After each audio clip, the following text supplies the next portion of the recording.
ঘুম থেকে উঠতে দেখি টুপটুপ করে বৃষ্টি পড়তেছে, তো কচু পাতার উপরে বৃষ্টি পানি পড়তেছে, যদি এখন কমে গেছে, তো বাতাসে নড়ছে, বৃষ্টির পানি পড়ছে, বেশ ভালোই লাগতেছে। মাটি থেকে একটা মিষ্টি গান বের হচ্ছে।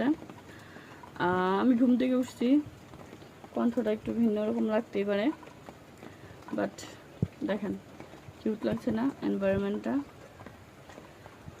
এটা আমার ছোট্ট একটা উঠানের কর্নার, যেখানে বিভিন্ন গাছ আছে, লাগাইছি, এমনি তো হয়েছে। তো সব মিলিয়ে আমার এই পাশটায় আসতে টাইম পাস করতে আর ভালোই লাগে।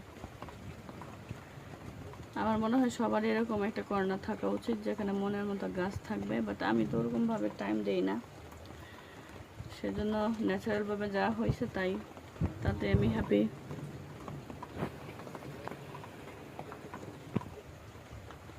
ওই পাশে একটা লেবু গাছ আছে, ওই